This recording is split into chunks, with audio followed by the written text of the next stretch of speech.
Urkel's hideous laughter is the real spell. Oh, Urkel's irresistible dance. Yeah, absolutely. Did I cast that?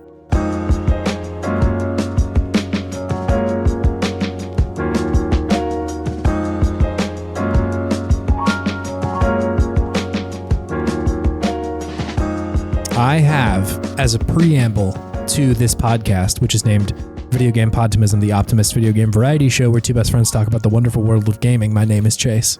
And my name is David. As a preamble, I ate so much pasta. Oh, great. I like pasta. I like to eat it. And it's one of my staples, I feel like. Just throw a little bit of chicky in the air fryer and then toss that on top. And I feel like, that's like a dinner.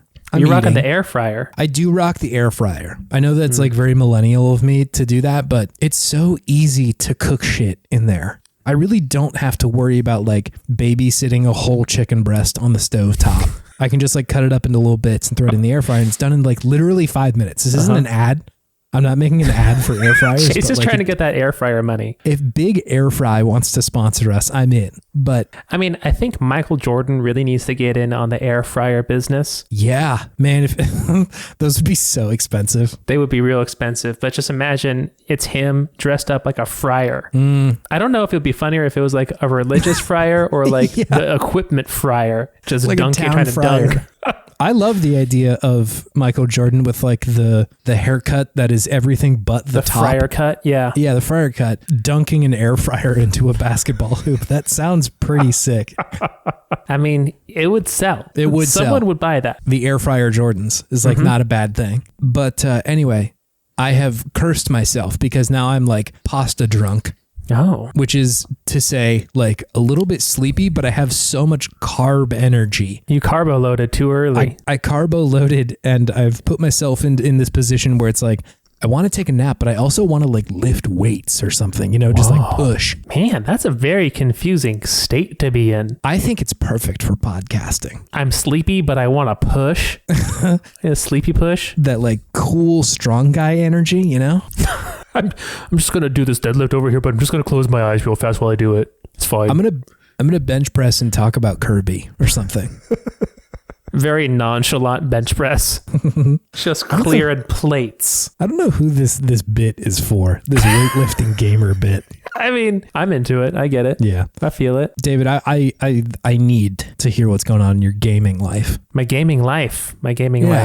Just what's up in there, What's going on? I've been playing some games. I've been playing games, surprisingly enough. I would really love to hear about them. I am still playing Horizon Forbidden West. Yeah, how's this one treating you? You felt mixed last week. I'm still mixed. Mm-hmm. I do feel like what I said about the combat last week is still kind of how I'm feeling about it. Yeah. By trying to give you more options, it just kind of made the experience more cluttered. Mm-hmm. A lot of radial menus, a lot of like button combinations to pull out different weapons takes away from me the fluidity of the combat that was so engaging from the first game. Mm-hmm. But if you're into like a more like tactical experience, I think this would be right up your alley. Sure. Yeah. I'm warming up to Aloy a little bit more now, which is nice. I feel like she is starting to have friends again, but at the same time, she never really had a moment where she's like, oh yeah, friends are good. It was more like the supercomputer guy. I was like, hey, you need to have people help you. And she's begrudging like,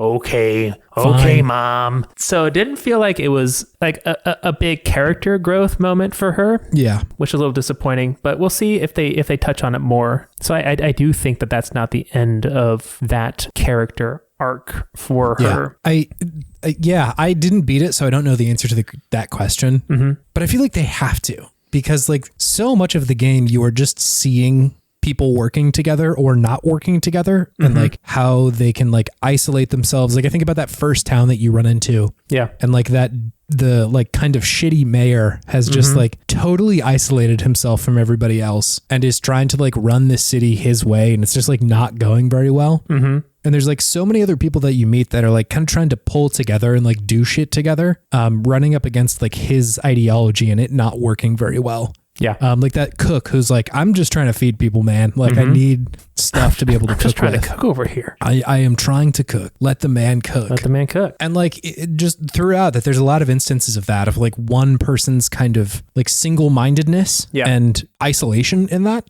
Like I feel like they just have to press on that at some point. Like Aloy either is like threatened with something and, you know, says, fuck it, I have to do this on my own. Or, you know, or any of those things. Like I feel like it would be wild for them not to touch on it again. Yeah, I feel like it has to. But yeah, you're right. She's very single-minded in this game.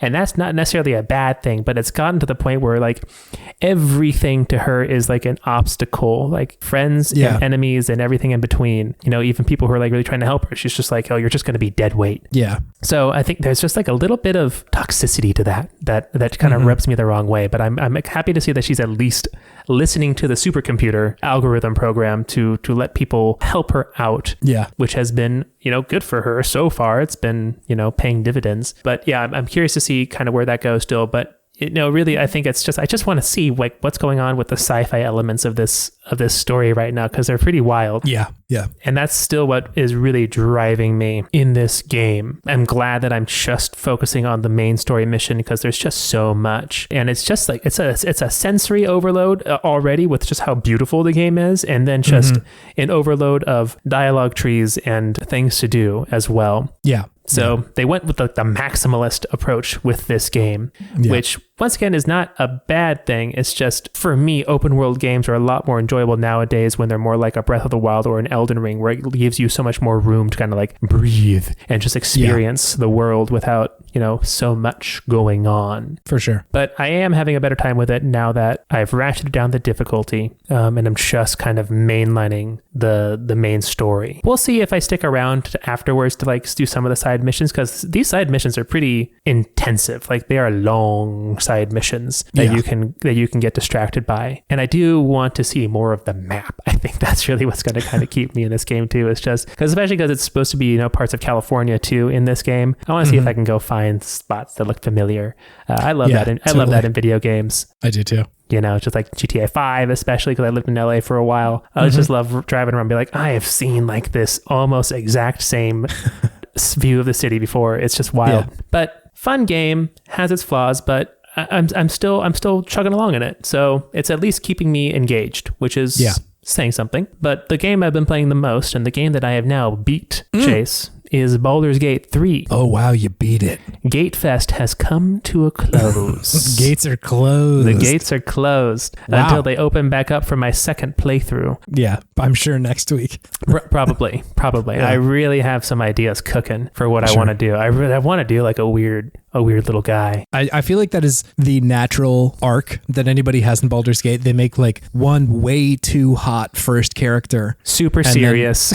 Yes, an incredibly serious character. And then they're just like, what if I made the weirdest little guy? What if that was my other character? It's gonna be a weird little guy. Yeah. I just don't know what multi-class I'm gonna do, but it's gonna be a weird multi-class. Something. Yeah. So yeah, I kind of want to do a monk. Is what I'm feeling. I want to beat people with my fists. I've seen so many people getting like so many attacks with monks. I love that. Like being able to do like the key surge or whatever it is, using your key points to do like literally 8 attacks in a single turn. Ooh, it's just bananas. Love it. I'm going to be a jujutsu sorcerer, essentially. That's what I'm going for. You're going to do a domain expansion? I don't watch Jujutsu Kaisen. You got it. Yeah, I do a domain. That's only if I'm a really good special grade sorcerer, Chase, but we'll get there. Yeah. We'll get there. But yeah, this game was awesome. Yeah. Understatement of the century.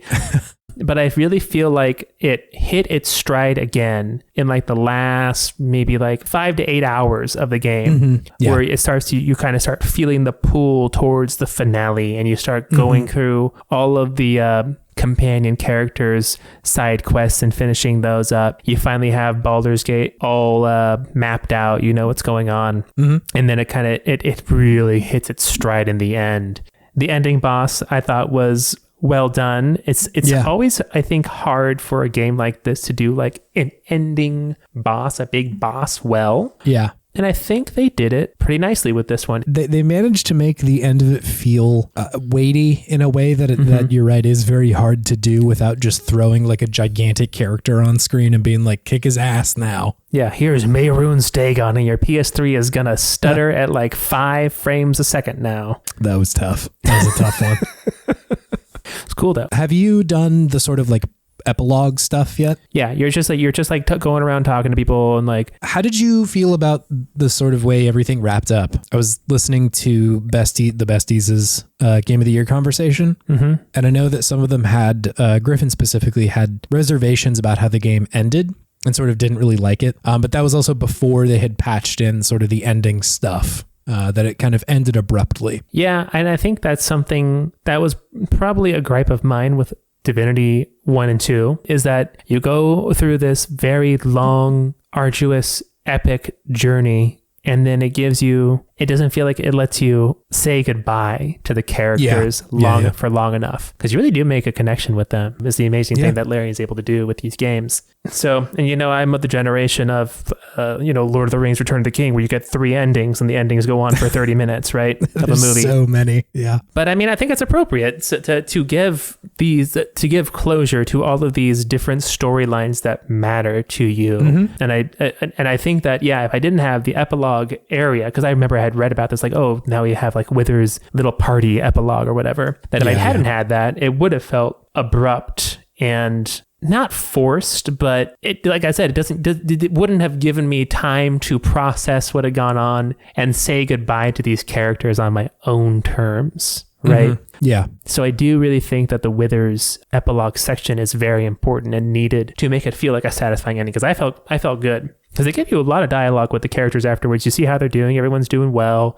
There's a chest full of letters from other smaller characters in the game saying, hey, thanks for doing this. I'm doing this now. Great to hear from you. Hope to see you again someday. Yeah. Unless you're a mind flayer and then like stay the fuck away. I'm glad you like the ending. It's really hard to do a good ending in a game that is based around characters like this. Yeah. And this is sort of a different thing entirely, but you see kind of similar complaints about the Mass Effect 2 or 3 ending rather. Yeah. And I think for similar reasons that it's like really hard to wrap up a story about these characters that you care so much about. And like, I think that there are some portions of that criticism that I understand. Of like on launch, it did feel very abrupt, but at the time I was like, this feels like a stylistic decision rather than like them just being like, oh, fuck it, let's just get it out or whatever. I am glad that they added a little bit to the Mass Effect 3 thing, but it feels like a similar concept of like, I'm not ready to like leave these people behind. There's not as much closure as I want there to be. Yeah. And even like why I think the Citadel DLC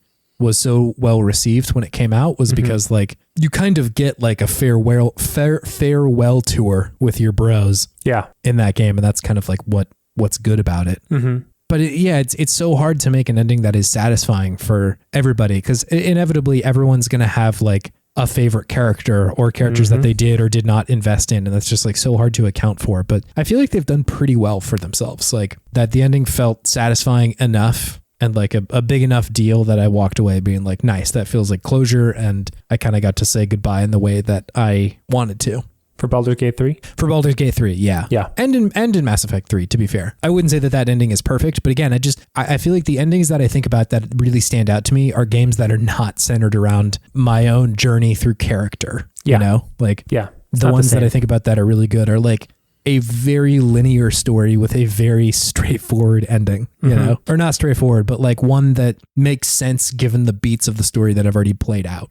Yeah. Rather than like, I wanted more time with Liara or something like that. Who doesn't want more time with Liara? True. Yeah. But I think it makes sense that because a game like this and a game like Mass Effect, it feels wrong to end it with a cutscene. Sure. Yeah. Because so much of it is, and so much of the characterization of everyone in the game is you talking to them and these conversations, right? So it gives you, the time to take that you want to be like, okay, I'm ready. And then you have to go and tell Withers like, yeah, I'm done. I'm good. I'm good. Yeah. Right. You have to make that decision to close the book, as opposed to it just being like, okay, you pressed X at the right time and you killed the thing and now it's done. Yeah. You have to as Frodo, decide the Shire is not for me anymore. Yeah. I'm going to what is it? The West? Yeah, I can't remember exactly where he goes, but it's essentially that, right? Like some other unknown world.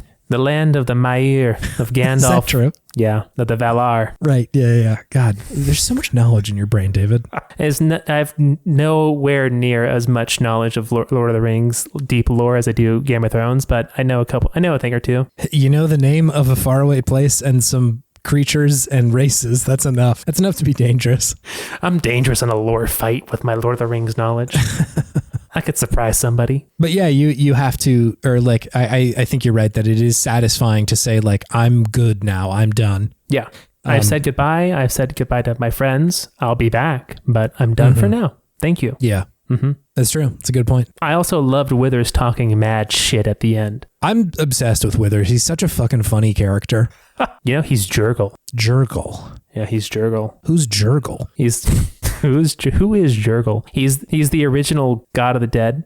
Remember how they said in that game, like, oh, there was an original God of the Dead, and he decided he didn't want to be the God of the Dead anymore, and gave Bane, Merkel, and Balm their powers. Wait, I'm sorry. Is there an in-universe character set named Merkel and Jurkel? Is that what they're saying? Well, Merkel is the God of the Dead. And Jurgle is another character? Jurgle. Jergal. Jurgle. What does this make Urkel? What is he the god of? Ooh, what is Urkel the god of? That is a great damn question. What powers does Urkel have? The god of infinite jest. Oh, yeah, the trickster god. The trickster Urkel. god Urkel. He's like TV's Loki, essentially. In the TV universe. He's the trickster god. The two spells in Baldur's Gate where you can't stop dancing, you can't stop laughing. You are channeling Urkel's power. Urkel's hideous laughter is the real spell. Oh, Urkel's irresistible dance. Yeah, absolutely. Did I cast that? Now I have to make Urkel my next character. Yeah, you do. You sure do. Urkel, Jurkel, and Merkel is so ridiculous. But I really enjoyed this game. This game was great. This game was really good. I'm looking forward to probably playing it many more times, honestly. Sure. I don't know if it will engross me the same as it did the first playthrough, but I will definitely go in and just try out different characters. And I'm curious to see if they do any DLC. They didn't really do any DLC for Divinity 1 and 2, but this is such a massive hit. Yeah. I'd be surprised if they didn't. But yeah, I'm curious to see what they do, if they do have plans for any DLC in this game, which I would greedily snap up in an instant. Yeah, I would slop that up real quick. Yeah. No problem. Yeah, because wow, this is one of the first games I'm just like, this game is too cheap. Yeah. Charge me more for this game. It is not enough money for what you did. It's just not enough. Yeah, it's wild. There's so much game in there. Mm-hmm. I'm also interested to see what they do after this. Like, I know that's probably whatever the next thing is extremely far away at this point. Oh, absolutely. This was what, in development for 6-7 years? I think so. Yeah. Like mostly since since Divinity 2 came out. Well, I'm hoping they had a different team working on Divinity 3 this whole time. I would suspect that that's probably their next move. Mm-hmm. Because before this, Divinity 2 was like their biggest thing. Like that was their biggest like hit, so to speak. Great game still. Yeah. And so I feel like it would make sense that they had already been kind of investing in like, what's the next one? But I am curious to see like if they pivot that at all, because this was like to their own account, much bigger of a hit than they were expecting. Yeah. And I wonder what they take from that. Like, is it the 5th edition of it all? Like, is it the D&D portion? Is it how they, wrote these characters? Is it the world? Like, what part of this are they saying, like, here's the thing that we have to carry over into the next series? Mm-hmm. I don't know. I'm like personally of the opinion that I really like the D&D of it all, and like specifically the dice rolling. You like the dice. And so like, I would love to see that still be a thing. And also being able to see these characters up close was just like such a big part of my enjoyment of this game. Sure. Whereas Divinity, like it's always pulled back. So you don't get quite the same closeness with the like cast. Yeah. And so I would love to see that be a part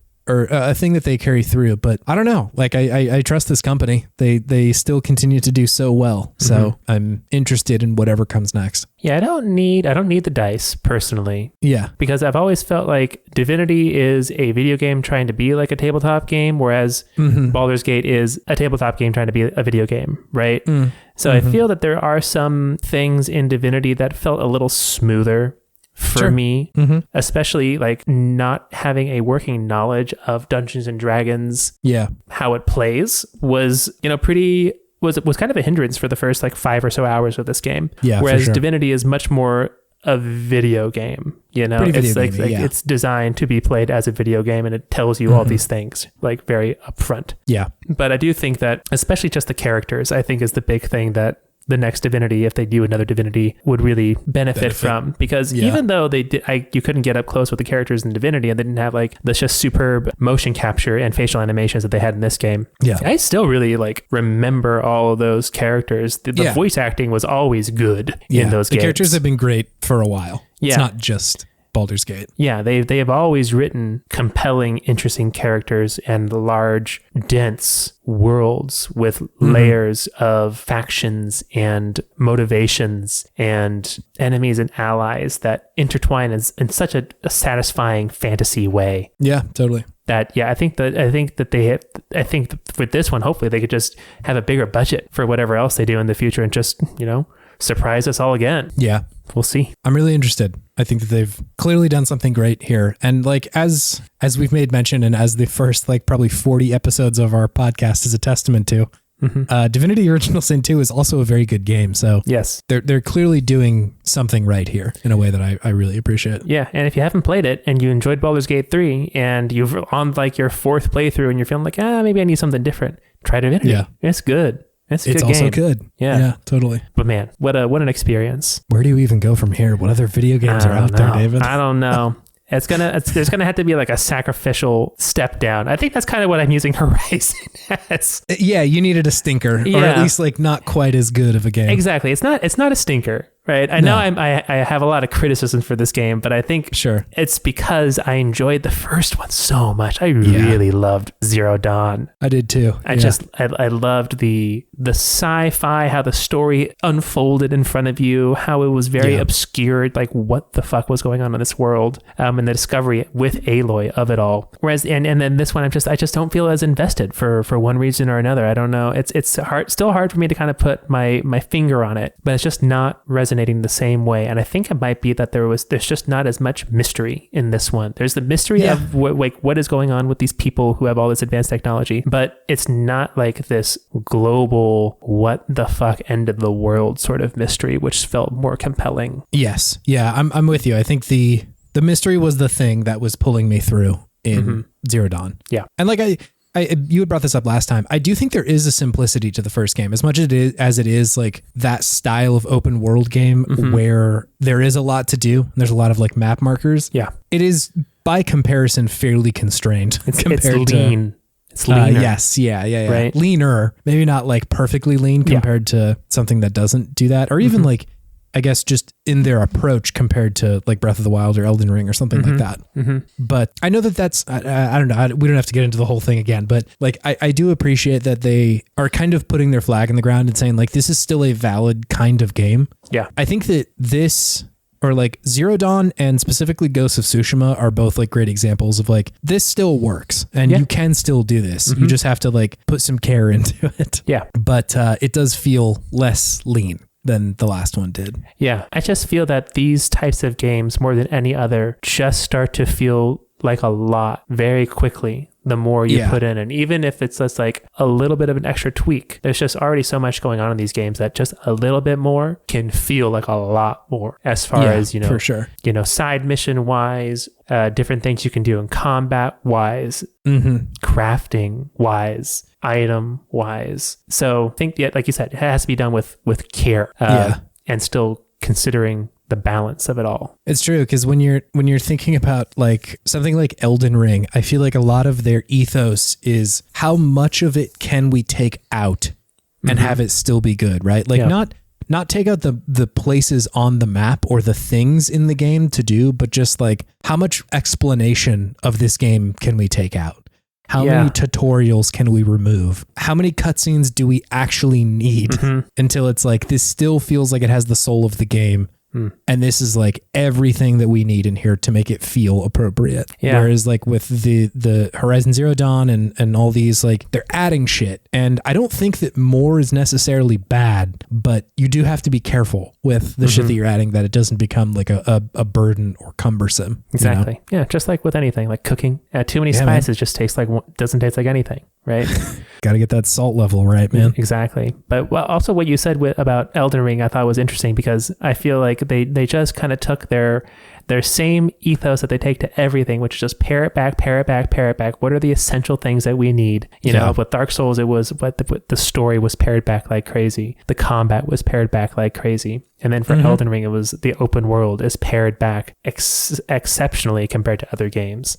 And it's still huge. Oh yeah. Like the size of it is gigantic, but they just give you so little as far as like map markers or things that you need to do or any of that like is a standard in really any other open world game. Man, I want Shadows of the Erd Tree. I feel like it's coming. I feel like it's got like probably this year you're going to get it. I'm ready. It's been long enough. I told you about this when I was sick, that I tried to get back into Elden Ring. I'm very intimidated by this DLC coming out, because I was so summarily kicked out of that game by my own ability to play it. I was like, oh man, I can't just pick this right back up. I have to like start and think and like consider the characters again and everything. This is why it's hard for me to do multiple playthroughs of a FromSoft game, because there's always a part of me that is scared to go back in and be like, oh no, I'm not good anymore. I'm bad at games. Oh, Sekiro's so hard. I have only ever had that experience with this one. And it's not even that I was bad at the game. I was just like, I'm sick and I don't know if I have the capacity to look up builds right now. How built is my boy going to be? How is this boy going to be built? Whereas like with Bloodborne, oh man, it fits like a glove. That thing, that motor is always running. What about Liza P? You know, I haven't gone back to play it, shockingly enough. haven't gotten the return journey yet. But if you had a Bloodborne glove on one hand and a Liza P glove on the other, could you tell the difference, Chase? I mean, one has Pinocchio on it. You just feel his nose. One has the Orphan of Kos on it. So I sort of imagine the differences there. So one has a pokey nose, and then one feels kind of like a squid. Yeah, slippery little god Squidly. Squid. A Squidly. Bill Squidly. Hello, my name is Bill Squidly, and I'm your dad. Who is this? Who is this character we just found? Record scratch. You're probably wondering how I ended up here. You're probably wondering how Bill Squidly squiddled. I mean, I like Bill Squidly. He seems like a stand-up guy. Yeah, he's a good citizen, and he cares about his cats. His cats? Is he a cat dad? He is a cat dad. He owns 2 of them. So that scene where you just said, my name's Bill Squidly and I'm your dad, is he's at like a cat shelter and he's adopting a cat. And this is what he says to the cat. Yeah, he's adopting his cat, Meow Squidly. Yeah. I'm glad you liked Baldur's Gate 3. It was great. It was, I mean, I've been talking about this game, I think, since the podcast has been a thing. Which is a while now. It is. I feel like a lot of this podcast is your specific love letter to Larian for a lot of the time we've been doing. This is true. Can we get sponsored by Larian? Podtimism brought to you by Larian. Yeah. Larry. Sponsored by Big Larry. Big Larry. We've been saying it the whole time. We didn't even know. Yeah. Scary Larry. I hope they don't listen to our episodes where we call it Baldur's Gate. I hope they don't hear those ones. I mean, they seem to have a good sense of humor about things if you've watched their little YouTube shorts and everything, but maybe they'll like that joke. We'll see. I just need to hear Hysterian's voice actor say Baldur's Gate and I'll be satisfied. Oh man, I don't know if the internet's ready for that. Probably not. Not. Anyways, let's get off of this subject before it devolves too quick. That's all I've been playing this week. Chase, what have you been playing? I've been playing some video games, and I'll let you see if you can find the through line. Oh, okay. It might be obvious the moment I mention the second game that I've played. Wait, what was the through line last week? There was a through line, wasn't there? Conker's Bad Fur Day. That's right. Okay, I'm ready. It's slightly less terrible this time around. Sure. Okay, so the first game that I want to talk about, and the one that I feel like I've been playing a lot of, is Castlevania Dawn of Sorrow, David. Ooh. This is the follow-up to Aria of Sorrow. DS, because it was on the DS. It was the DS. Yeah, there you go. It's the Castlevania game on the DS. There's a couple of them, but this is the one in the Dawn series. With Soma Cruz. With Soma Cruz, featuring Soma Cruz himself, who I really appreciate. I think Soma is a very interesting character. And like, I'm not surprised that they made a couple of games with him because like and for anybody who like doesn't know this, like most of the Castlevania games feature some Belmont who's like a vampire hunter. It's a family of vampire hunters. Correct. Yeah. That's fun, but it is very interesting to play as not that character. And sure. I wonder why. I wonder who Soma Cruz is. He's very not a Belmont, that's for sure. He's very extremely not a Belmont. Kind of the opposite of a Belmont. Yep. But he's also like a good guy. What does that mean? So that's all very cool. I liked Aria of Sorrow quite a bit. I think I talked about it earlier. Probably one of my top 5 Game Boy Advance games. I played the hell out of that game. I'm with you. I also played a lot of it. And I think it would land pretty high for me too. It like really was I feel like the first Metroidvania that like really clicked for me. For anybody who doesn't know what that is, that word that just came out of my mouth, a Metroidvania is a kind of game that I think in the most basic terms, it gates your progress behind some kind of ability that you don't have initially. So like in the Castlevania games, like very typically it's like a double jump or turning into a bat. Yeah, that's a very common one in especially the Dawn of Sorrow ones. I wonder why. I wonder why Soma can turn into a bat. Great question. I wonder. Yeah, it's very strange. Yes, all of that's there, and the portmanteau there, the Metroidvania. You got the latter half of Vania, and then Metroid is the first half, because the Metroid games also do this. They very often will gate your progress behind like typically it's like you beat a boss and get some power, or you'll find it just kind of like laying around the world. This will become important as I keep talking about different games. So I wanted to make sure everybody was on the same page with what that phrase even meant. Gotcha. So, but yeah, I think Aria of Sorrow was the first one that clicked for me. I have come to love Super Metroid. Like I think that might be one of the top for me as far as like the genre goes, but sure. I think the first one that worked for me was Aria of Sorrow. Yeah, it's your coming of age Metroidvania. I think so. Yeah, it was the first one in that Aria series. A lot of them up to that point had been kind of standard Castlevania games because Castlevania didn't used to be what it is now. It was much more of a kind of straightforward action game. Yeah, I think it wasn't until what was the one for PlayStation 1? It's like the Castlevania game. Symphony of the Night. Symphony of the Night. Yes, I'm pretty sure that was the first one that did that like layout for a game. Certified classic. And just one that I don't have as much experience with because like this was the first one for me. So I liked all of that. And then I remember playing this one as well and really liking it too. And it is a very similar game, all things considered. The dual screen is present, but it's not like the biggest part of this game. The main thing that you do with it is that you can either see the map or like information on the enemies that you're fighting, or every now and then there will be like a section where you have to like draw a little diagram on the screen to like kill a boss. You know, it's like a rune that you cast on them to kill them. Love a good rune. Love a rune. I love to rune. But that's most of what the dual screen does in this one. And so like, and like, because I'm not playing on a DS, like original hardware, playing on something else. We won't talk about it. I'll never tell. That it does make it a little bit easier because I can really just look at one screen and it's like, you know, fine. Which I think is like if you're looking at the scope of the whole series or the whole game, like I would love to enjoy the ones that take advantage of the hardware a little bit more, but I would want to play that on a DS. Which are, if I remember correctly, the other Castlevania games on DS do a little bit more. But this one was just it was an easy play because I was like, yeah, I can play this on my thing that doesn't have two screens. Yeah, this game is really good. I had a great time with it. It has all the stuff that I like about a good Castlevania game, right? The ability to start very slow. You don't have a lot of shit. You don't have a lot of abilities, and then you slowly get to pick them up and do cooler shit. That's still really good. I love the tone and the kind of overall vibe of Castlevania games from this era too. Like there's a little bit of silliness to them in a lot of places. Sure. That I don't know. At the time I didn't really clock it that's what was going on, but like it's just like such goofy creatures in this game. And and like enemies and stuff that are like so strange. There's like a skeleton who just like runs across the screen and throws his head at you every now and then, who's like a pretty challenging guy to fight, but it's funny that that's like the deal of his. So spooky. It's very spooky, but also at the same time, like some of the bosses are like very horrifying, like very scary creature design in there, which is cool. Like it satisfies the same kind of like Bloodborne part of my brain that is like, what if there was something just like so gross and fucked up and like I fought that.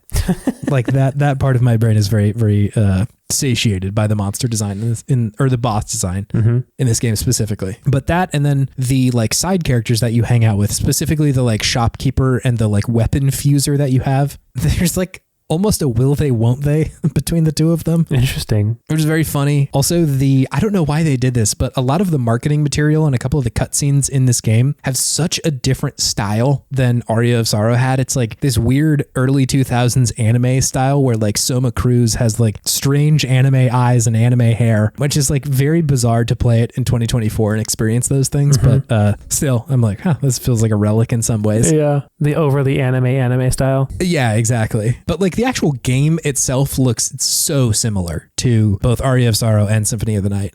But yeah, the side characters are very fun. They're very like silly. It doesn't seem like it's taking itself too seriously, which may just be a consequence of like making a game for the Game Boy that people thought like, this is what they want. It's silly and not that serious. But the stakes are pretty high at the same time. Like people are like dying and Soma is trying to figure out what's going on with him. I wonder what's going on with him. Why can he turn into a bat? What's his deal? Why is he not a Belmont? What's up with that bad boy over there? Why has he got white hair? What's that? Why is he wearing a cape? What is this? Yeah. Why does he always look a little grumpy? What's his deal? So I like all of that. It's very fun. And like, it's also just a relic from a time when Konami was like very into Castlevania games.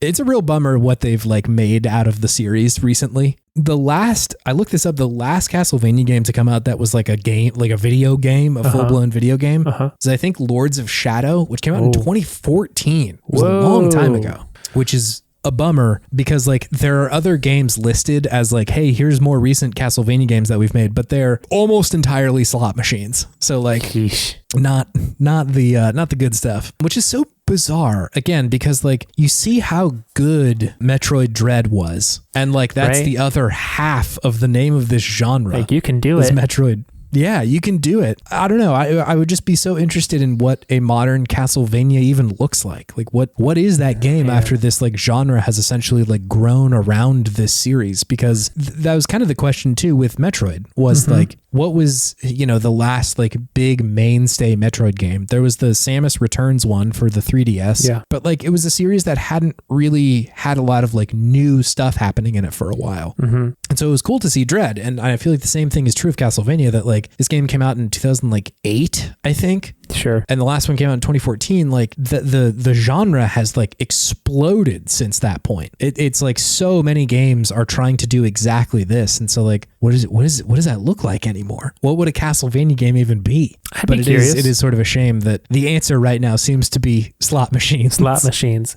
They got a good anime right now. Yes, the anime is very good. That's true. So it's not like we're totally starving for any Castlevania content at all. But yeah, give me the Metroid Dread of Castlevania. That sounds awesome. I would love that. Yeah, that's the thing. Like I think Metroid Dread both questioned like what makes this series good and also like what makes this genre good, because those two things aren't always the same thing. Like I know it's called a Metroidvania, like the genre is called that, but Metroid isn't necessarily tied to that genre all the time. And I think Prime is a very good example of that, because it's like really not the same thing at all. It follows a similar structure in that like you're unlocking different parts of the map, but there's a lot of Metroid Prime that is like a big departure from what their normal series is. And so like what part of a Castlevania game do you carry over and what sticks around and all that stuff.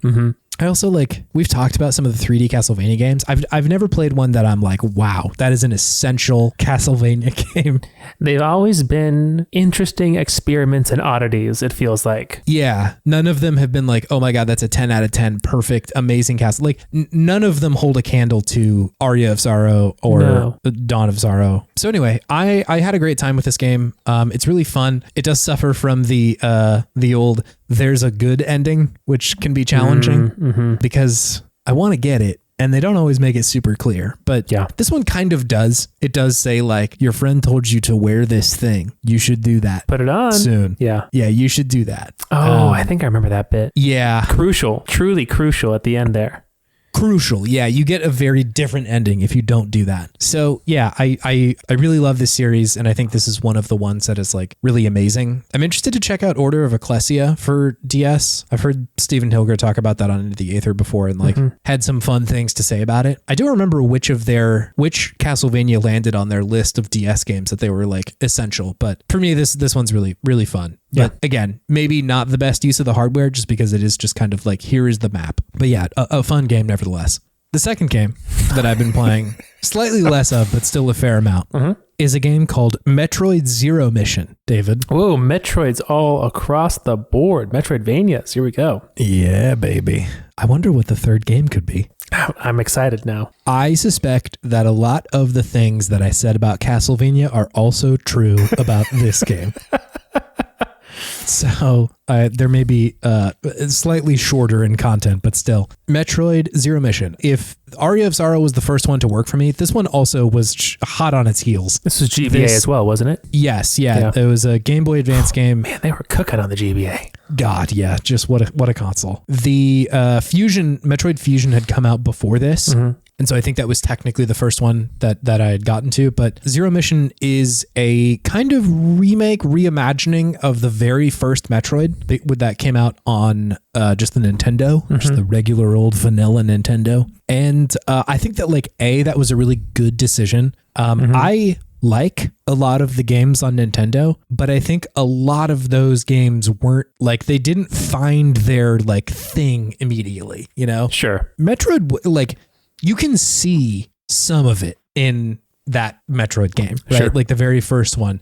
I think you see the kind of architecture of I don't have the stuff to get through here yet. And so that idea was percolating, but I don't know that it was quite as the stride hadn't been hit quite yet with that one. And listen, this may be blasphemous, but I also think a lot of the first Zelda was like that too. Sure. Again, you see oh my God, this is what this game could be, you know, the being able to do anything in any order. And it truly feels like this grand adventure that's all there and truly incredible stuff. And weirdly enough, I don't feel like they delivered on that promise that game set out until Breath of the Wild, weirdly enough. Because I think Zelda games after Link to the Past, essentially the N64 forward, took kind of a different approach than those first ones did. Anyway, I'm off topic. Oh, good. But they have, in Metroid Zero Mission, they have really taken a lot of the original map and a lot of the enemies and just updated it with the engine that they did Fusion in, kind of modernized a little bit of all right, well, what if we had, this many rooms or hallways, or what if you got this power before that one or whatever. It's largely very similar, but it's truly not the same experience. And I'm happy about that. I'm happy I get to play the first mission that Samus went on, a way that isn't simply just the base Nintendo game. I will say Mario kind of got it right almost immediately. Yep. You know, what a guy, that Mario. That game's the three games on there, minus maybe number two. Number two is okay. But 1 and 3, that's Mario, man. They got it. They got it in one. They had it immediately. Got it in one. Yeah. But I'm really loving playing this. I will say, I think I prefer Metroids versus Vanias most of the time. Yeah, you're a big sci-fi guy. I'm a sci-fi guy. I think I prefer the approach that Metroid takes. It is very cool in Castlevania to be able to absorb enemy powers. I didn't even talk about that. That's a thing you can do in Castlevania is every now and then you'll get a power from an enemy that will allow you to use their move, which is neat and cool. But I do think I prefer the brevity that Metroid has sometimes, where it's I truly just have my missiles and my cool laser beams and that's it, right? I feel it makes it a little bit more clear when you can or can't do something in Metroid. Because sure. Sometimes in Castlevania, you might be able to make the jump if you had a weird power, you know? Yeah. It's not always the case. And I think you're kind of sequence breaking at that point, which I know some people would be that's actually very cool. But I kind of do prefer the simplicity of the Metroid games. And, space, man, laser beams and shit. That's cool. We had done an episode about Super Metroid way back when. Yeah. Poetry Slam with Samus Aran, if I remember correctly. Probably Chase's favorite name for an episode. It really just comes back to me whenever I need it. Like, I think of that episode and the title immediately hits me. Whereas like, I sometimes I'll poke through a backlog and just look at like what we've done. I'll be like, what on earth is even in that episode? I don't remember an inch of it. But that one I remember quite fondly. And in it, we had talked about, I think it's Yoshio Sakamoto's the name of the dude who like made a lot of these games. And he was involved in this one too. Something that we had brought up then, and he says directly in a lot of these interviews, is that he was highly influenced by Italian cinema in like the design of Super Metroid specifically, and then that carried through into a lot of the other games. And you can really see it in the color palette specifically of the worlds and shit, where like every one of the worlds that they have has like a specific, like it's either green or blue, or like there's some kind of like overwhelming tint to the world, which I think is like just so cool. And like you see it whenever you see a photo of any of these Metroid games, you'll be like, oh yeah, I know what you're talking about. If you like compare it to any of the like stills from a Dario Argento movie or something. And this one is exactly the same. The visuals of it, I think, are like really cool for what's going on in the Game Boy. Just like their ability to set tone and style on like such a simple quote unquote piece of hardware is like amazing. And it's the same trick that they played or pulled in the Super Nintendo, right? Like Super Nintendo is probably more complex than a Game Boy Advance. I don't know that for sure, but like it's a similar trick where it's like, wow, they have done a lot with this little piece of hardware. It's great. I love the visual style of these games, and this one is no exception to that. I also forgot just how fucking quickly they are hitting you with new powers in these Metroid games. They come fast. Castlevania, they really make you wait a little bit. They're like, we're not going to give you the double jump until you're like halfway through the game, man. Yeah. But Metroid, like, you get the morph ball almost immediately. That's like literally the first thing you do is run left and you get it. But there's that, and then you get these like missiles immediately. You get like a better laser beam almost near like right after that, and they have you fighting bosses pretty quickly too. Like I think that like pace for the game is something I really appreciate too. It's just that it feels like something is always happening, and I kind of like know what I need to be doing at any given moment. Sure. Which every now and then in a Castlevania game, I'm like, dude, what is happening? Yeah, like right which now? hallway do I go down? Can I go up this way? And do if I become a bat? Am I batty enough? Am I batty enough? Yeah, batty. Yeah, you know, I was looking for a joke too. Which Ice Spice song does she reference being a baddie? But in Metroid, I do find it a little bit easier to retain the thing that I need to be doing, or like the places that I can't go. And a lot of you see this in a couple of the games where they will mark like a red door is one that you need this thing for, or a green door is something that you need like this kind of laser for. The third game that I'll talk about eventually has a very cool solve for this whole problem. But still, I really like that. Nice. And just like Mother Brain's a cool boss. That's a cool boss. Elder for this Brain, video big game. brains. Big brains, man. Love a big brain to fight. So anyway, I won't belabor the point of Metroid. It's good.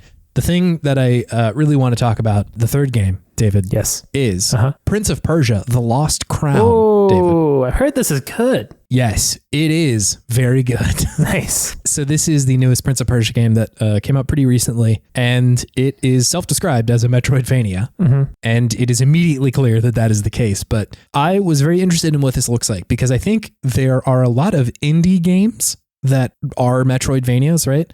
Outside of actual Metroid and actual Castlevania, some of the bigger hits of like the last couple of years have been this kind of game, right? I think of Hollow Knight or Blasphemous or things like that. Or this isn't an indie game, but Metroid Dread is another like big game like this. And so I was interested in like, what does a game with as much history as Prince of Persia look like in this genre? Because like notably, Prince of Persia has never been a Metroidvania, you know? Most of them are, you know, the kind of platformer deal that they had in the very first version. Speaking of Jordan Mechner from Karateka, Prince of Persia shout out. There you go. Or it was what the game eventually went on to be, and what I think of, when I think of, I said think so many times in that sentence, and what I conjure when I try to imagine what a Prince of Persia game is the games on PlayStation 2, like Sands of Time and even Warrior Within to a certain extent. What a ridiculous very strange game. I wonder how that game holds up, if it's any good or if it's just so edgy. I mean, it's definitely, it was edgy even for the edgiest time of society. It was. So man, it's probably quite edgy. Now. Yeah. But those are the games that I think of when I think of Prince of Persia, at least as far as like what was like platformer puzzlers sort of. Yeah, I think the first one specifically is very focused around platforming and puzzle solving, and like the combat's there, but I would say the bigger part of it is the kind of like time mechanics that they have, and the puzzle solving via platforming. Yeah, that game had.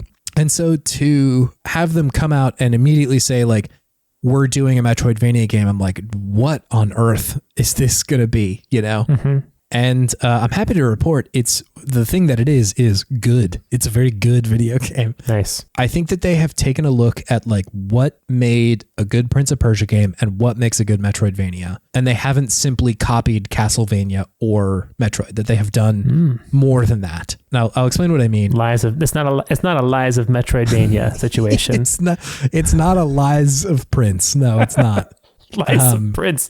Man, that's a Prince album right there for sure. I think when I think about those two games, Metroids and Castlevania, that movement is something that I can like, if you took away all of the styling of those games, I could probably tell you, oh, this like moves like a Metroid, or this moves like a Castlevania. I think Castlevania is a little bit more slow and plodding. Like Soma's usually not cruising across the screen very quickly. No, he's not. Metroid, you're getting moving a little bit more, but there is definitely a difference in moving and jumping specifically. Sure. I feel like jumping feels very singular in Metroid. Whereas in the new Prince of Persia game, it feels like neither of those. It feels like a totally different thing. And I'll say like it does feel like a Prince of Persia game. Cool. Where you feel very agile, but at the same time the jumps you're making are like just so. Like you really need to be like timing it correctly. Very similar to the other Prince of Persia games, right? Where like getting across a gap is a platforming challenge. Sure. So I think one of the other bigger departures that this game makes, and I'll get a little bit more into like what is actually happening in the story here in a second, but one of the other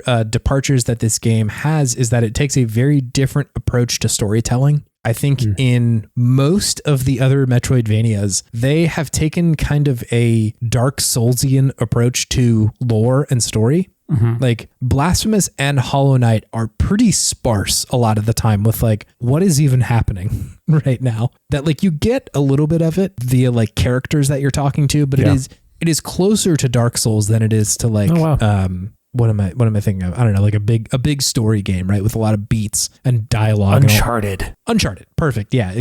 Totally great example. Whereas this one is hitting you with like a lot of stuff. A lot of stuff is happening. The game opens with like very cool scene where you and 6 other people called the Immortals. Ooh. It's like this really wild task force that you're a part of almost. There's going to be a task force in this game. It's essentially just like very cool warriors, a group of warriors that you're a part of. SEAL Team 6. Pretty much, yeah. You're Persia's SEAL Team 6. And you are trying to repel this like general from Persia. They're like some really tough, big, scary general is attacking, and you and your other warriors have to come together and fight them off. It's very cool. It's a very neat intro, and like, again, is novel to see what that looks like in a Metroidvania. You get a little bit of that sometimes with like Super Metroid, where like the first scene is you going into like the station and having to escape and everything. And you get a little bit of in Metroid Dread too, where like some things are happening. But I did find that like there is a lot of exposition happening here in a way that I find very fun. Like it felt very cinematic, and like moving through the battlefield and shit like that felt like one of these big bombastic like Uncharted games where like, holy shit, this is like a set piece that is happening right now. And then after you do that, you know, you get brought to kind of a coronation almost of like, wow, you guys did so good.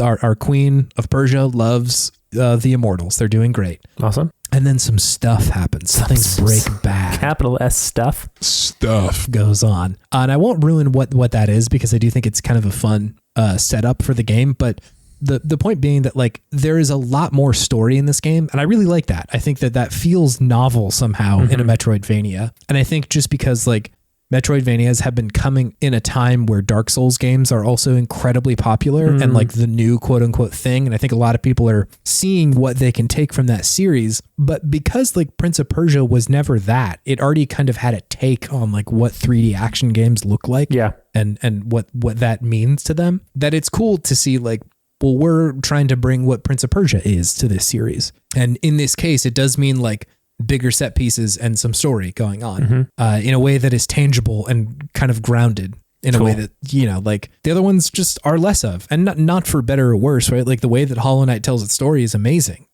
but it is closer to Dark Souls than a lot of other stuff. Absolutely. So I love that. That's all very good. The combat in this game, ooh, mama, it feels good. My goodness, they did a good job with this. Awesome. It feels, I mean, closer to a Castlevania in that like it is physical combat, but that's about where the combination stops. It reminds me a lot more of like Smash Brothers in a lot of ways, in that like you have up attacks and special attacks and up air and down air attacks and stuff like that. And that like how you approach an enemy is incredibly important. The game doesn't tell you a lot of this immediately. You either have to intuit it, or you can go through like a tutorial with like one of the other immortals who's like around to teach you what to do. And like I would, if you're playing this game, I would highly recommend doing that, because I was like, I know how to play this. I'm already playing it. It's already going great.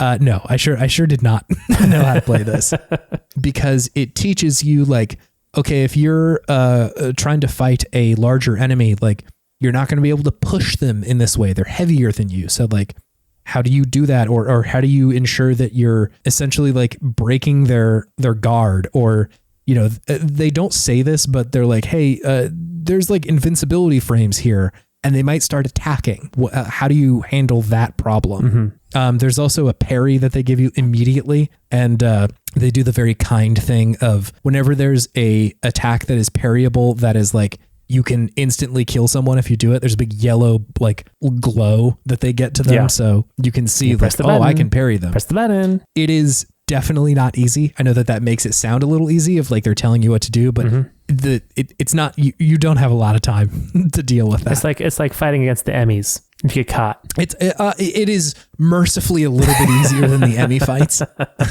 but it's not huge, right? And so you do get into this situation where you're looking at like, do I try to parry a lot of things, or do I try and rely on my mobility a little bit more, right? That's cool. Because you can dodge in a lot of different directions, and it almost feels like Smash Brothers, where it feels like you're like shield rolling sometimes, where you're just like, you're in the middle of a combo and then you roll behind the person that you're fighting to like hit them better, because you can see that they're about to attack. In a similar way, kind of feels like a fighting game, right? It is relying on your ability to read your opponent in a way that I find incredibly satisfying, just like super duper fun, and something that I haven't come to expect that as much. I think you get close with Hollow Knight in the way that you do have to be pretty good at combat in that game.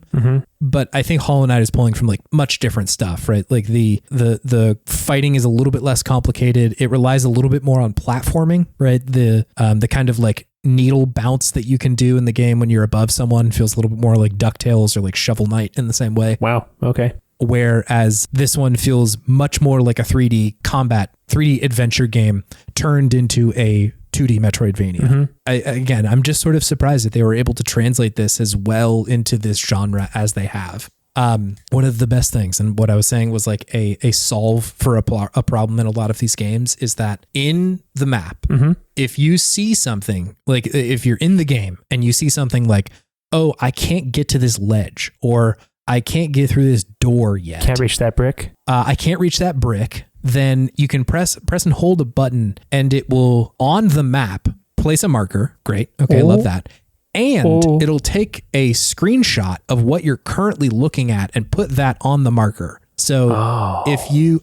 Amazing, nice. Right? Like, how have we not done this yet? That feels good. Just thinking about that feels good. It's so helpful, because you don't have to remember, why did I put a marker there? Or like, what was the thing that I needed? You can just, when you're on your map, you hover it over and it shows you the screenshot that you took. That's great. It's great. That's such a good solve for like, not like, you don't have to run back at any point and be like, okay, I needed to just see what this thing was, which is something that happened to me very often in Castlevania. A little bit less so in the Metroid games, but God, amazing. So good to be able to do that. It just feels like it is allowing you the satisfaction of a Metroidvania of being like, ooh, I just got this cool new power.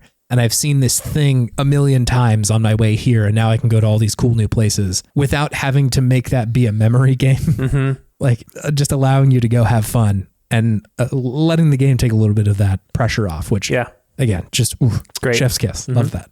And I think the swerve that the story has is interesting. I think it is making me engaged in a way that like I haven't been in Metroidvanias, and not that those stories were bad, but just like the way that it is told is engaging to me. And they do have like just enough of a twist on like what is a Prince of Persia game. Almost like a lot of them have this time mechanic, and they definitely make use of that. But you as the main character, at least thus far, I haven't beaten it yet. You are not the one using it, which I find very cool. Yeah, that's cool. I'll leave it at that. Okay. That's enough of a teaser. Intriguing. Yes. I love Prince of Persia. I want to play this game. I know. Yeah, that's the thing is I like in playing this game, I'm like, oh yeah, I love this stuff. I liked these games. And I think they've done a great job of translating what it at least felt like to play those games without, making it a troubling time to play. They have brought that over in a way that I find just great. I'm really glad that they were able to thread the needle and make a good Metroidvania game. I haven't beaten it, so, conceptually it could get worse, but as of now, I'm having a wonderful time in this video game. I think it's very good. Awesome. Love it. Anyway, David, this will bring me to my Podtimistic thing of the week. Yes, which is? Brains as bosses. Love to fight a brain. Brains as bosses. Love to fight a big brain. Why we got so many brains as bosses, though? This comes up a fair bit. Because, the brain is the boss. That's the boss, man. That's what's calling the shots. It's just like, what's the scariest thing? A brain. A bigger brain than mine. Spooky. Think of all the computing power it has. Think of all that power in the brain. Yeah, you got Mother Brain. We just talked about some brain stuff going on in Baldur's Gate. You got Andros? Is that his name? The guy from Star Fox? Yeah. You got Andros in the end of that game. He just turns into a brain and eyeballs. Very scary. Super spooky. Very spooky. Brains. Brains as bosses. Brains as bosses.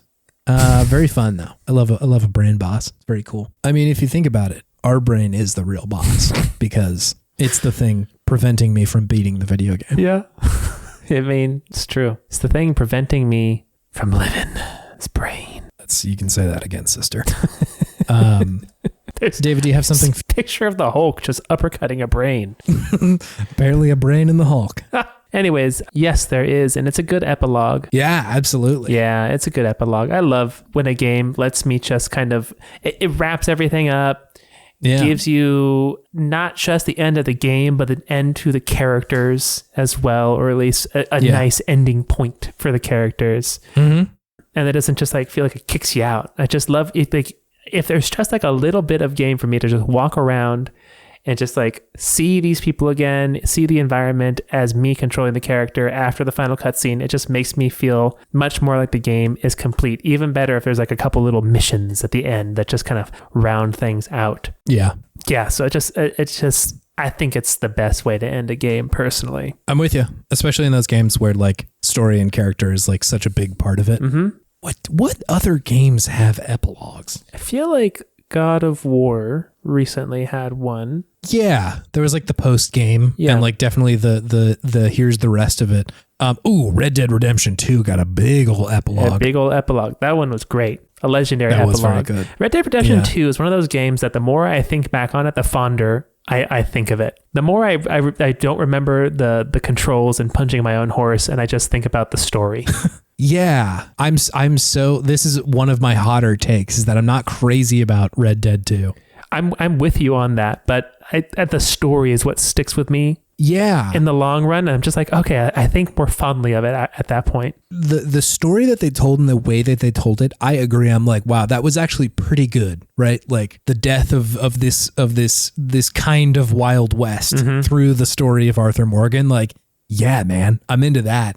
But it's so long and there's so much cowboying to do. There's a lot of cowboying. And Arthur Morgan's sick for 40 hours, and that sucks. He's got the lumbago, baby. Yeah, it's no good. It's in all of his joints. But yeah, I agree. I wish it was like 50% shorter. Yeah. And I bet I would like it a lot. I bet I would go back and play it. Make it nice and lean. But I am also aware that is not the common opinion. And like, that's okay. Yeah. That's all right. It's all right. It also doesn't make it a bad game. It's one that like I struggled to get through at a certain point. We got to make the game shorter, Dutch. Fucking Dutch. It's a very memeable game too. Absolutely. Yeah. But yeah, a good epilogue. Love it. Yeah, I'm with you. Do you want to move on to our main thing, David? Yeah, let's do it. Great.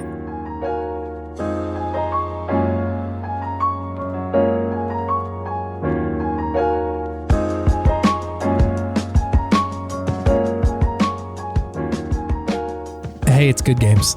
It's the segment where we talk about the okayest games of yesteryear and gosh, all the things that we love about them. Got a game suggested to us by listener Ponk. Hey, thank you, Ponk. Thanks, Ponk. He'd suggested playing this game called Patapon. Patapon. Patapon. Had you played this game before, David? I had not. I knew of this game. Yeah. And I was a big Loco Roco head Yeah. for the PSP back in the day. So it was on my radar, but for one reason or another, I just never picked it up. Yeah. I also sort of like connected this game to Loco Roco in my brain. I think like the kind of simplistic art style, the PSP of it all. It was another PSP game. Unique control scheme for a PSP game. Right. Yeah. All of it kind of culminated in it occupying a similar space in my head. And they were both, at least in part, developed by Japan Studio. And so like, it's possible that like they had said from the makers of Loco Roco or something. But I also was like, hey, I liked Loco Roco. I think I did play this. I think this was a GameFly inclusion for me personally. Good gameplay game. Yes, absolutely. But I remembered having a good time with it. Point being. Not at all like Loco Roco. Not in the slightest. Not in the slightest. There's some visual similarities, but that's about as far as it goes. It. Before we get too far, David, can I hit you with a few hot stats? Please. Hot stats.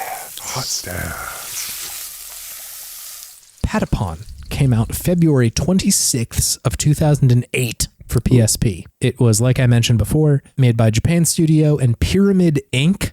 Japan Studio makes a ton of games. They're like essentially, Sony's first party, like Sony Computer Entertainment version of their studios, but they've made a shitload of video games. But Pyramid Inc., I had played fewer of their games. They had made this and the other Patapons, and then Hero Must Die and Darius Burst were the other ones that I was even Burst. Yeah, I was like, oh yeah, I recognize those as video games, but like that's about it. Darius Burst is like top down, like bullet hell game. Love it. So yeah, those are the things they're connected to. I do have a review of this game from Jeux Video, an outlet out of France. I have taken their review, which was originally in French, run it through Google Translate a number of times, and spat it back out in English in its mangled version to get an artist's interpretation of Mangled Joe. Mangled Joe. Hideo Kojima's newest cool character, which I'll read that review for you now, David. Okay. They said, in some areas or area, the new PSP concept is just as interesting, if not more so, than the PlayStation Portable. Patapon's design style combines simple and minimalist art with musical design style for creative design inspiration. And there are then 20 dots, ellipses. They continue. Of course, a dynamic, authentic, and memorable trail game should make its way to the PSP when it's finished. And they gave that an 8 out of 10. They really had a dramatic pause there. I thought if I just sat here for about a minute, would that make the review more authentic? But I do think that is not a good listening experience. Yeah, it would make it more authentic, but it would make for bad podcast content. Yes, yeah. Hey, what's this game? What is this game? This game is Patapon. You are a deity of some sort, or like the great Patapon, I think they call you. Yeah. And you have the power to command these smaller Patapons on the screen, who are these like warrior tribal creatures. They have fallen on hard times since their heyday of being conquerors, essentially, who won many bloody wars. It was very violent beginnings to this game. They're like, oh man, why can't we be conquerors anymore? I know, yeah. And there's like bagpipes playing in the background. It's very Celtic vibes in a way going on. To be clear, though, these are like very small cartoon like beans, essentially. Yes, like yeah, beans with legs and arrows and spears. And so like there is levity constantly. Like there is this backdrop, but it is not a serious experience. Yeah, the seriousness of what the narration is telling you, and then the visuals are at odds with one another. Totally, and it perpendicular to one another. Yes, yeah. So it like you said, it adds levity to the situation. But you I guess you come upon a Patapon in the field after a battle, and they grant you the mystical drum or something like that. Essentially, I forget what it's called, but it's a special drum that you use the face buttons of the PSP or the controller to play. And each button does a different drum sound. So the first one you get is Pon, right, which is circle. And then you get Pata,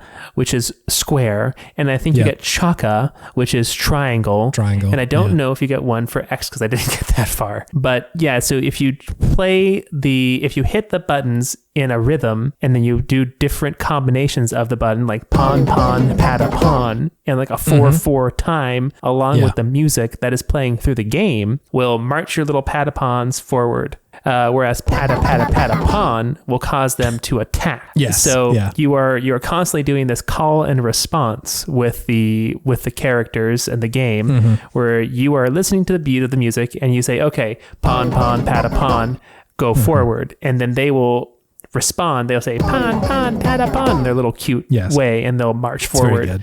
So it's like you take a beat of music and then they take a beat of music and you just keep on swapping back and forth. And then of course you have to respond to things that are happening in the world, things that are chasing the Patapons, attacking things with the Patapons, retreating, going forward, and just kind of managing your Patapons in a way. And it gets pretty complicated and difficult and challenging because these Patapons are hard and to control, and these creatures are powerful, and when you are fucking up and missing the notes, it's very anxiety inducing because you have to wait for a bit until you can like fix your mistake.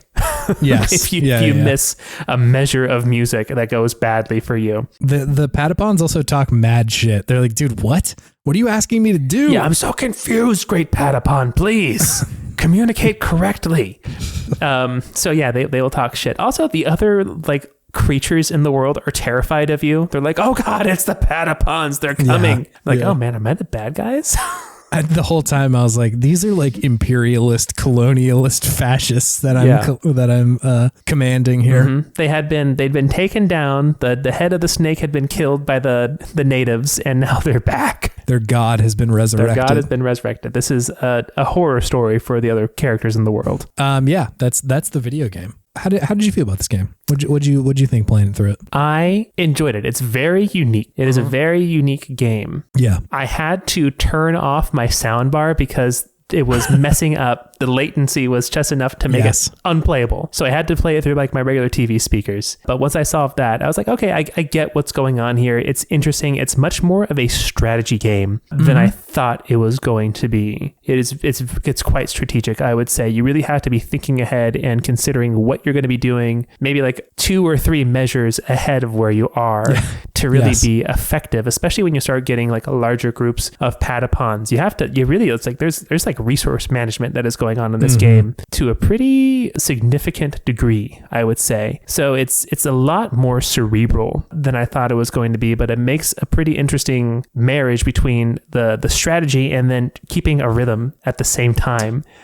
Which is more difficult than you would think because it's like right brain meets left brain and you're having to use left brain to give the commands that right brain's giving you. Is that right? Something like that. Yeah. I know what you're saying though, because like I felt like a lot of the time when I was playing the game, I had to have 2 tracks running in my head at the same time. One of them is like witnessing what's going on in the world and thinking about what do I need to do to like fight the enemy, or what do I need to do in the next couple bit or little while. And then the other track is just like execute the correct button presses, right? Yeah. The pon, patapon. Yeah. And those two things need to be happening at the same time. Yep. And so it is very fun to like, it honestly took me a second to remember the commands, because you do need to just like memorize them at a certain point. Yeah, I was messing it up pretty bad. I was too. And like, I think what helped was, rather than memorizing the commands, memorizing the sounds and what button corresponds, because I can definitely remember pon, patapon, but I couldn't always remember, like, is that circle, square, circle, or square, circle, square, right? But if I just sort of like thought of like, okay, pon is the one that's on the right side and pata is the left, like it got a lot easier to like commit that to memory. But yeah, it's complicated. You do have to be thinking two things at once, which is, it is pretty wild. So like, I've always really enjoyed rhythm games that aren't necessarily music games. I like those too, but like games that are trying to have an influence from music on the gameplay itself. And there's actually a lot of these. I was trying to think of them earlier, and I came up with a handful that I was like, there's a lot of stuff in here. Tetris Effect is one of them that isn't necessarily, you don't have to play to the beat, but it is making music out of Tetris, which is very cool. Some stuff that's a little bit more grounded is like Elite Beat Agents for the DS, or Crypt of the Necro Dancer, or Cadence of Hyrule, and then like Rhythm Heaven, or even Rhythm Doctor, more recent inclusion there. There's a lot of stuff. There's a lot of rhythm games that try and do that, and almost all of them, at least for me, I have to have that two-track approach of like considering what I need to do and also executing on that rhythmically, which can be just so satisfying. Like when you're really in it, it feels really good. And I think Patapon's like a very similar concept, where once I like locked into those two things running at the same time, like, oh hell yeah, dude, this is really, really cool. Yeah. It's deceptively deep, I think. Again, I think they kind of snuck it in, because I'm like, yeah, Loco Roco, the simple game where I play with essentially two buttons. A cute chubby little like, blob goes around, eats things. Yeah, it's great. There's children singing to me. Like, that's the video game. God, man, what a good game. But this one is like you were saying, it's like a resource management military sim. And also a rhythm game. It's really challenging. But all that said, I also had a pretty good time with this one. I think I liked it more this time than I did when I was younger. I played this when it came out, and I think I was carrying too much of Loco Roco with me into this game, because I was like kind of put off by how complicated it was. You're too loco-pilled. I was too loco-headed, man.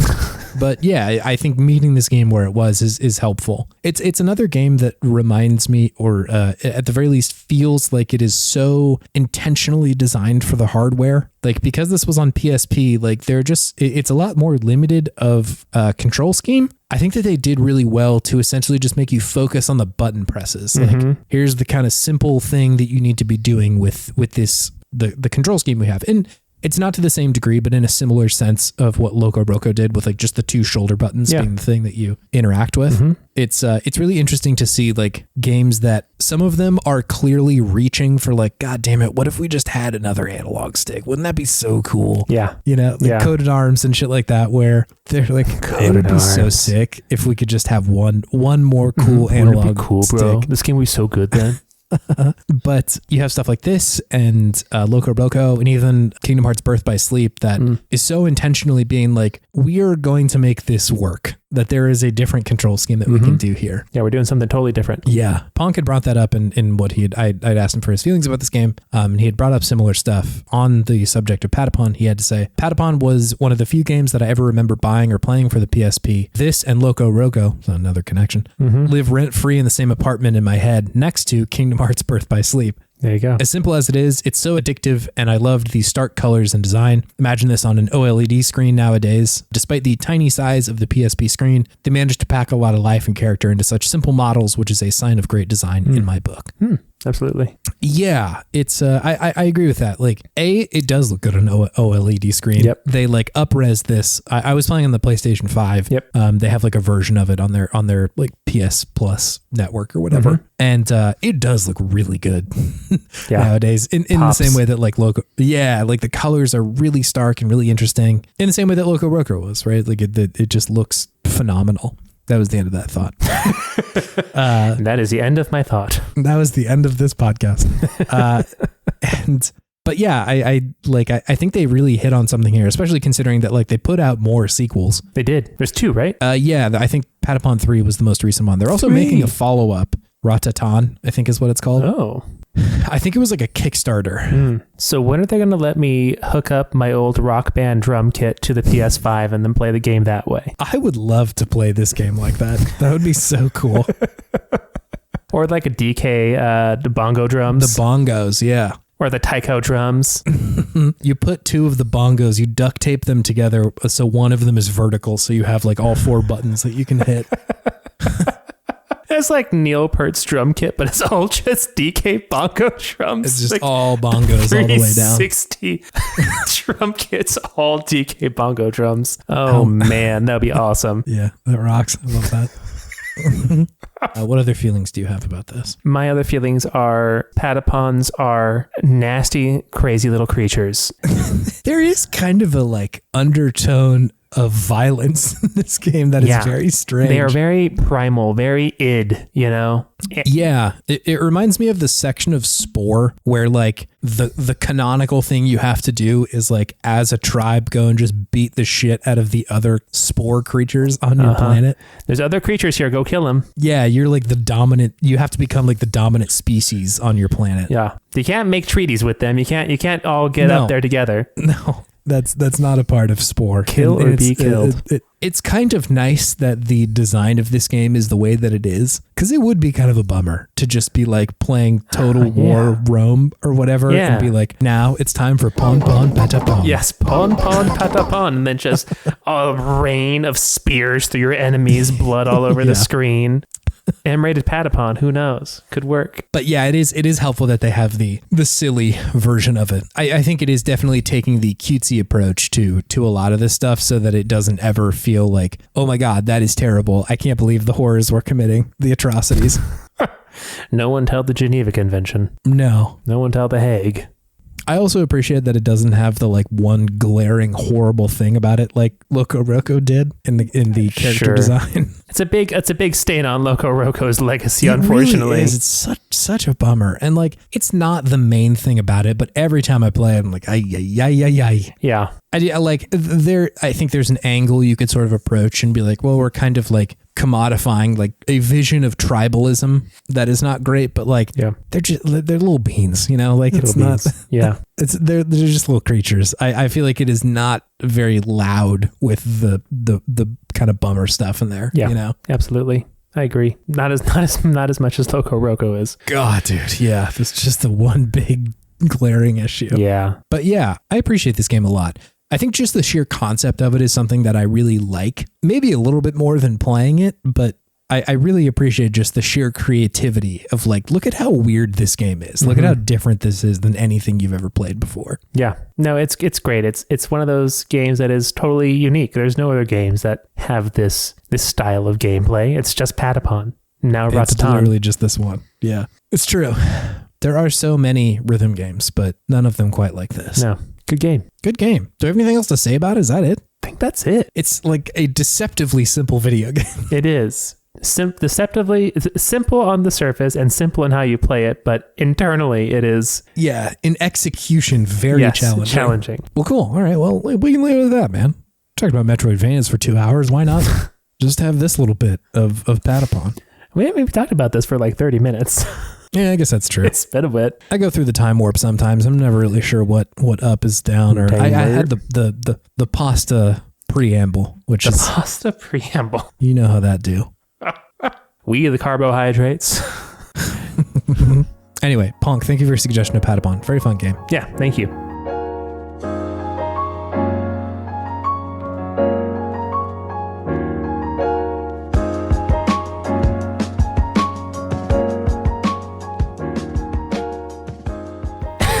If you would like to interact with the podcast a little bit more, you can go to www.podtimism.com, a website that has been lovingly and expertly crafted by one Mr. Chase Allhart. Hey. On there, you can search past episodes. You can look at our old podcast art. You can search episodes for games that we have talked about and you would like to hear us discuss on this channel, on this space. You can also go there and suggest games for us to play in the future. We love it when that happens. It comes to both of our emails, and it always brightens my day when I get to see what someone has suggested for us to play. It's one of my favorite things, honestly. It's very good. We also have links to our social media on there. Most specifically, you can find a link to our Discord, which is part of the Worst Garbage podcast network. So come over to the Discord, hang out. It is a funky, cool time in there. So go check it out.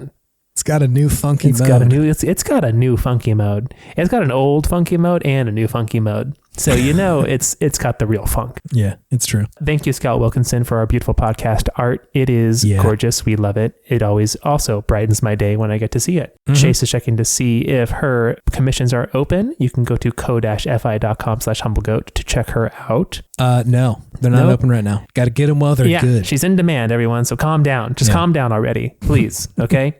If you want to help out the podcast, you can leave a review on Apple Podcasts. You can give it a like, give it a follow wherever you listen to podcasts. We also really always appreciate that. And lastly, thank you, listener, for spending your time with us. There's lots of different ways you can spend your time, and it's always an honor that people choose to spend their free ear minutes with us. So thank you so much. I really, truly appreciate it. Yeah, for real. It's been a great time. I feel like the last 6 months of the show, had a lot of new folks checking it out, and it's nice to have everybody along and see what everybody's playing and doing, what they're Podtimistic about, Yeah, video games are a cool thing. Video games are so cool. Still. They continue to be cool. Yeah, it's shocking. Since I found them. You would think that they would just stop being cool at a certain point. And then Sonic comes out with a cool new hairdo. I got a fuck ass Bob this time. What did you call it? A fuck ass Bob. A fuck ass Bob? What is that? Is that a new internet thing that I'm not up to snuff with right now? I think so. It's fuck ass Bob. I'll send you some links after this. You actually know what a fuck ass Bob really is? No, I don't. That's why I'm here. I'm here for this. Please help me. There's too many TikTok videos for me to watch on this website. What is a fuck ass Bob? I bet if you Google search or Google image search, it'll probably get you pretty close. I went to see Harry Potter and the Cursed Child on Broadway last weekend, and some girl screamed that Ginny had a fuck ass Bob. What is that? Euphoria. Okay, it's a Euphoria thing. Fuck ass Bob. Chase, do you have any video game wisdom for us this week? Yeah, man. Get a new haircut. Nice. Yeah. Get a new haircut. Get a nose ring. Get a nose ring. I don't know if I've kept this in the podcast by now. You will have heard it by now, listener. I think David would look great with a nose ring. I think his whole vibe would really shift in a cool way. How would I change on the podcast? How would my persona on the podcast change if I had a nose ring? Yeah. What kind of audio differences would we hear? Would I just be would I talk more like this? Like a nose ring kind of guy over here, you know? Yeah. It's a subtle difference. I do hear it. I got metal in my nose now, so I can't talk quite as emphatically as before. All I can smell is metal, baby. I should probably go to the doctor. I'm having some sort of brain issue right now. Something is wrong with my central nervous system. See ya. The nose ring isn't supposed to do this.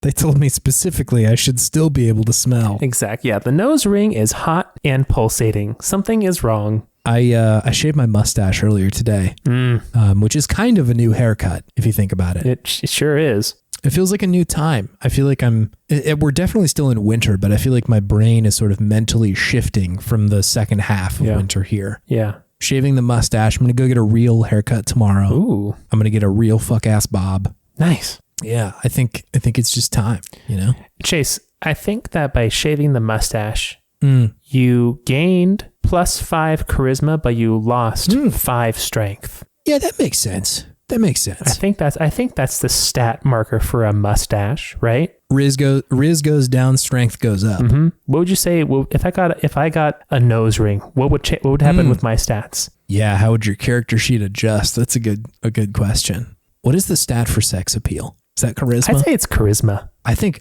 Riz just goes up. I think it's a net goes positive. There's no negative consequences.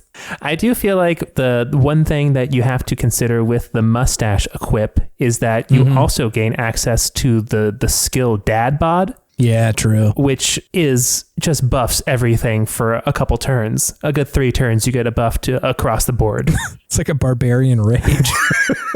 I mean, kind of, yeah. Kind of, Yeah. We'll see you next week. I'll have, what if everybody just like decided at the same time to get a really bad haircut? Like, what if we all just said, fuck it? Like the whole world? Yeah, like just like go to your barber, your hairstylist, and be like, I want the worst shit you can think of. Riz me down, homie. Riz me down. Is that a phrase that I'm not familiar with? That's an original. That's a David Freshie. That one's for free. That's all I gotta say. Riz me down, Scotty. Yeah, that's good enough. That's enough podcast. Yeah, we're good. We're done. We're done here. All right. See you next week. See ya. Bye.